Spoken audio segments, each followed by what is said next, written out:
Selamat malam dan salam sejahtera untuk kita semua, keluarga besar GPDI LSAD Magelang. Malam hari ini kita bersyukur dapat kembali merenungkan firman Tuhan, kebenaran firman Tuhan yang akan memberi kita kekuatan untuk menghadapi hari-hari yang begitu sulit sekarang ini. Renungan firman Tuhan pada malam hari ini, saya akan beri judul, Cari Tuhan, Pasti Menang. Kita akan buka di dalam surat Kolose, pasalnya yang ketiga, ayat yang pertama. Kolose, pasal 3, ayatnya yang pertama. Saya akan bacakan, karena itu, kalau kamu dibangkitkan bersama-sama dengan Kristus, carilah perkara yang di atas, di mana Kristus ada, duduk di sebelah kanan Allah. Minggu-minggu ini kita sedang merayakan Paskah. Kita sudah menikmati kuasa kebangkitan Kristus dalam setiap kehidupan kita. Kebangkitan Kristus membawa kita semangat yang baru, kekuatan yang baru untuk kita menghadapi kehidupan di mana hari-hari ini penuh dengan kesulitan. Apa langkah selanjutnya di bagian B dari ayat ini? Carilah perkara yang di atas, di mana Kristus ada, duduk di sebelah kanan Allah. Apa makna dari Kristus duduk di sebelah kanan Allah? Coba kita akan bandingkan di dalam Mazmur pasalnya yang ke-110 ayatnya yang pertama. Mazmur pasalnya yang ke-110 ayatnya yang pertama. Mazmur Daud, demikianlah firman Tuhan kepada Tuanku, duduklah di sebelah kananku, sampai kubuat musuh-musuhmu menjadi tumpuan kakimu. Jadi makna Kristus duduk di sebelah kanan Allah, artinya Kristus sudah menang. Kebangkitannya membuktikan kemenangannya atas maut dan kematian. Bersyukur kepada Tuhan, kita menjadi anak-anak Tuhan, kita juga menikmati kemenangan dalam kebangkitan Tuhan Yesus Kristus. Seorang dikatakan menang bila mana yang pertama, dia harus ikut dalam sebuah perlombaan, pertandingan, bahkan peperangan. Seorang tidak bisa menikmati kemenangan, memperoleh kemenangan, kalau dia tidak pernah ikut dalam perlombaan, pertandingan, bahkan peperangan. Masing-masing kita punya peperangannya sendiri. Karena kitab Ayub pasal 7 ayat yang pertama mengatakan bahwa kita yang masih hidup ini, kehidupan kita ini diumpamakan sebagai sebuah peperangan, sebuah pergumulan. Jadi kita harus ikut dalam sebuah pertandingan, bahkan peperangan. Masing-masing kita punya peperangannya sendiri-sendiri. Jadi kalau kita ingin menjadi seorang pemenang, kita harus ikut dalam pertandingan atau peperangan. Kita tidak akan bisa menjadi pemenang kalau kita hanya menjadi penonton.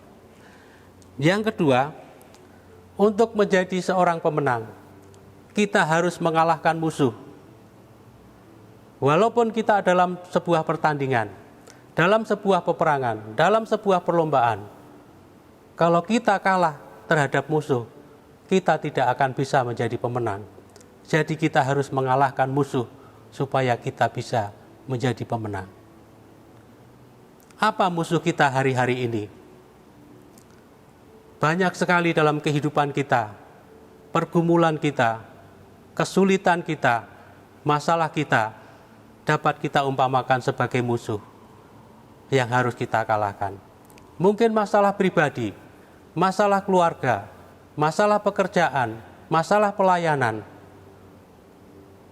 Mari kita akan belajar melewat kebenaran firman Tuhan. Hari-hari ini saya akan bahas ada 3 musuh yang harus kita hadapi, yang harus kita kalahkan. Yang pertama, wabah atau pandemik corona atau COVID-19. Wabah ini begitu cepat menjalar ke seluruh muka bumi ini. Yang awalnya hanya sebuah epidemi, sekarang sudah menjadi pandemi. Banyak negara yang mengalami kesulitan dalam menghadapi wabah ini. Termasuk negara kita. Sampai hari ini lebih dari 5.000. Bahkan korban sudah begitu banyak yang berjatuhan. Saya yakin kita masih ingat saat Yesus masih ada di dalam dunia ini, tidak ada penyakit yang tidak bisa Dia sembuhkan. Tidak ada masalah yang tidak bisa selesaikan. Jadi sebagai anak Tuhan, salah satu cara dan satu-satunya cara untuk kita bisa menang dari musuh ini, kita harus mencari Tuhan. Kalau kita mencari Tuhan, pasti kita akan mendapatkan kemenangan.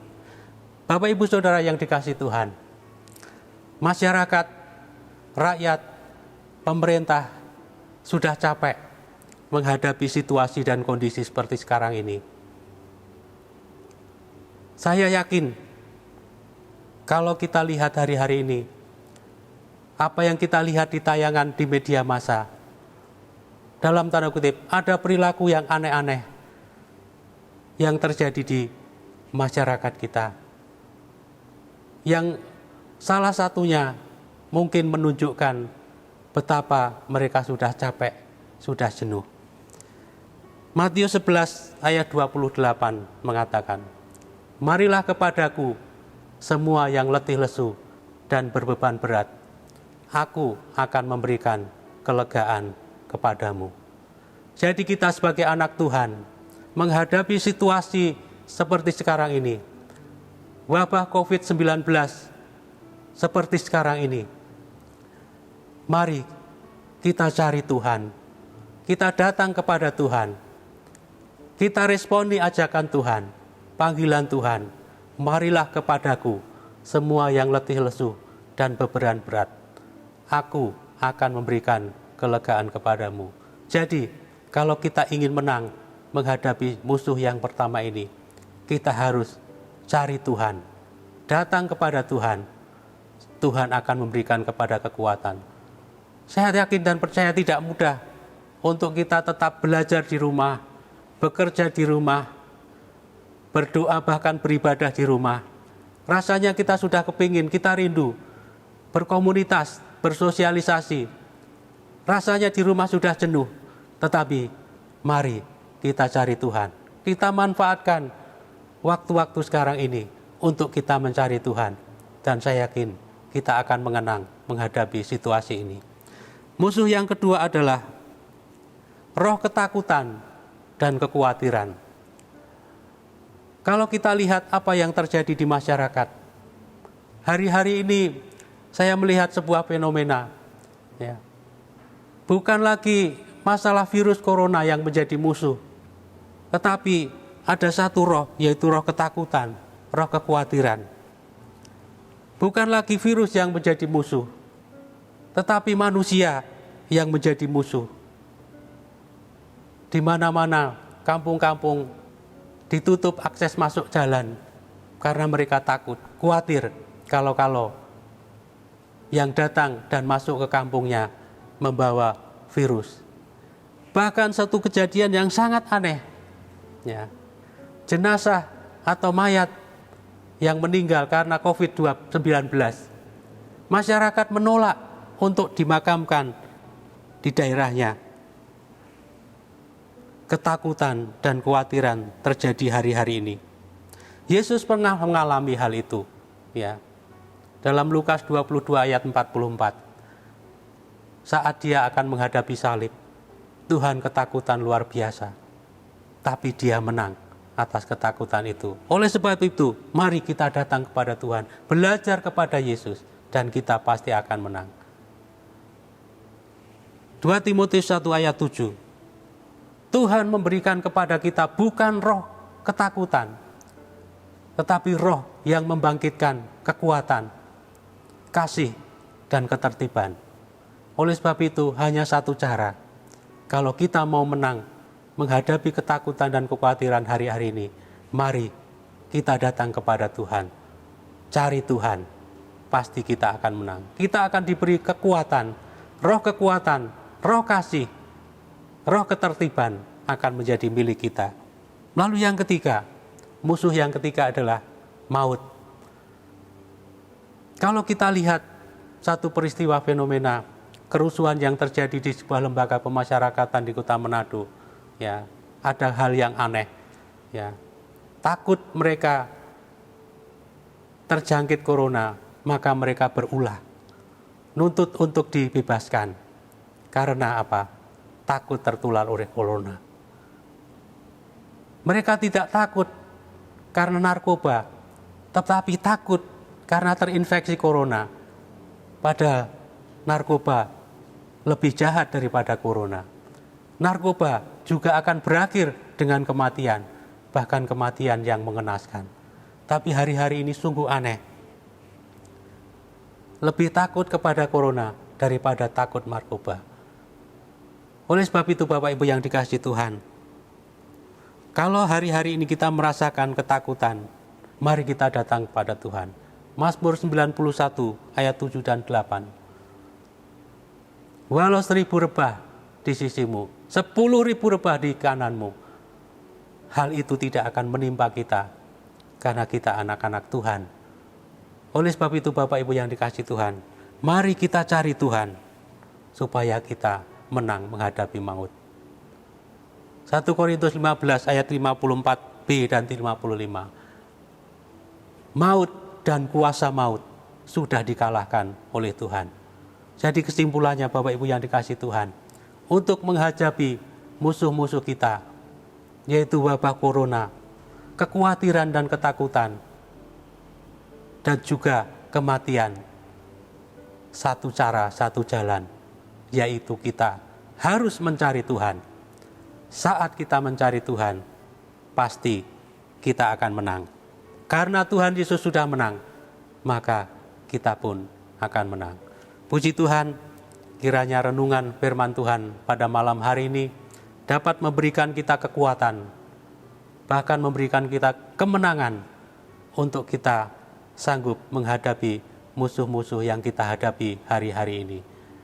Mari kita berdoa, mengucap syukur kepada Tuhan, supaya firman Tuhan malam hari ini memberikan kepada kita kekuatan untuk menang. Kita tundukkan kepala dan kita berdoa. Bapa di surga, kami mengucap syukur buat kebenaran firman-Mu pada malam hari ini Tuhan. Masalah persoalan yang kami hadapi, masalah persoalan yang dihadapi oleh umat-Mu dan jemaat-Mu Tuhan.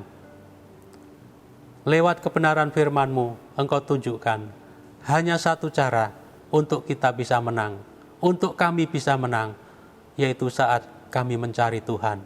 Karena Engkau Allah yang sudah menang, oleh sebab itu kami percaya Tuhan pasti berikan kemenangan kepada kami.